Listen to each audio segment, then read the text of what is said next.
আমরা যে সময় আসছি এই সময় 3টে বাজে, আমি গোসল করতেছিলাম আমাদের বাসায়, পরে আমি দৌড়ে আসছি, আইসা আমি ওই যে ছাদে উঠছি, ওই থেকে খুব আগুনের খুবই তাপ। তখন আমরা ফায়ার সার্ভিসকে ফোন দিচ্ছি, ফায়ার সার্ভিস বিগত আধা ঘন্টা পর আসছে, আসার পরে তারা একটা নিছে, লাইন অনেকগুলোই ছিল, সবটির ভিতরে ঠিক ছিল, কিন্তু এই পেছ থেকে যে পাইপটা ঢুকছে ওই পাইপটার খুবই ছিল, মানে স্পিড খুব কম ছিল, মানুষের খুবই ক্ষয়ক্ষতি হয়েছে। টিন সরে দেওয়া অথবা ওই যে বাঁশ দিয়ে বাড়িতে যে টিন করার জন্য এই হাত কেটে গেছে গা, পাও কেটে গেছে গা, মানুষের খুব ক্ষতি হয়েছে, নিজেরা অনেকজন করছে।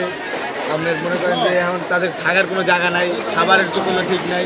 তাদের এখন যদি সরকার থেকে যদি কোনো সহযোগিতা করে তাহলে তারা সবাই অনেক হবে, সহযোগিতা যদি পায় তাহলে তারা খুব এটা থাকবে। কিন্তু এখন আমাদের একটাই চাওয়া, সরকারের কাছ থেকে সরকার যদি কিছু আর্থিক সহযোগিতা করে তাহলে তারা মানে একটু থাকতে পারে।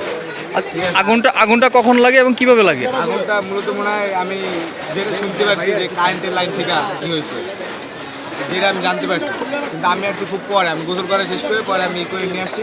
তারপর আমরা ওই ছাদে ছিলাম, ছাদ থেকে দেখি যে আগুনের তাপ খুবই বেশি।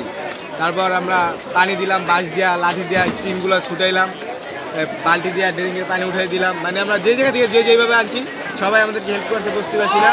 কিন্তু এখন সরকারের কাছে আমাদের একটাই চাওয়া পাওয়া যে তারা জানি যে এত ক্ষতি হয়েছে হালকা কিছু ক্ষতিপূরণ দিয়া জানি তাদেরকে পাশে দাঁড়ায়। মানে আগুনটা কিভাবে লাগে সেটা আপনি বলতে পারেন না? মূলত আগুনটা মনে হয় আমি যেটুকু শুনছি যে কারেন্টের দিয়ে লাগছে, কারেন্টের থেকে আগুনটা লেগেছে। আচ্ছা, যে একটা ঘর থেকে আগুনটা লেগে পুরো বস্তিতে ছড়ায় পড়ে? জি জি জি, একটা ঘর থেকে লাগছে, এই পাশের মধ্যে একটা ঘর থেকে লাগা পুরা বস্তিতে ছড়াই গেছে। আচ্ছা, এখানে আনুমানিক কতগুলো ঘর আছে?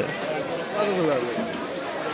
প্রায় 40-50টা বেশি হবে। 40-50টার মতো ঘর আছে। মনে করেন যে একবারের ভিতরে তো দোতলা বা রুম আছে না, এই হিসাব করতে গেলে প্রায় 100 প্লাসে ঘর আছে। 100 প্লাসের ঘর আছে। আর চারপাশে যাদের টিন পাড়ায় গেছে তাদেরকেও তো একটা ক্ষতি আছে, তাদের টিন হয়েছে। আবার তাদের ওই যে পাশে ওই দেখেন অনেক সিঁড়ি আছে, যে আগুন লাগে না কিন্তু তাদের মালপত্র চোরেরা নিয়ে গেছে লুটপাট করে, তাদের একটা ক্ষতিপূরণ না। আচ্ছা, আনুমানিক এখানে আপনার কীরকম মানবাধিকার ক্ষয়ক্ষতি হতে পারে আপনার ধারণা? অনেক, এটা বলা যায় না। এসি ছিল কারো রুমে ই ছিল, এটা ঠিক একটা ধারণা করতে পারবো যানবাহনে কয় টাকা গেছে। এমনিতে কোনো মানুষের হতাহতের ঘটনা ঘটছে কিনা, কেউ আহত বা নিহত হয়েছে কিনা? এখন কিন্তু আমরা জানতে পারি না, কিন্তু আমরা যতটুকু সম্ভব ছিল যে যারা খুব কম ইনজুরি ছিল তাদেরকে আমরা নিয়ে তৎক্ষণিক কাপড় দিয়ে বাইন্দা অথবা ফার্মেসি নিয়ে যাওয়া এটা করছি, কিন্তু এখন পর্যন্ত আমরা কোনো লিস্ট করতে পারি না।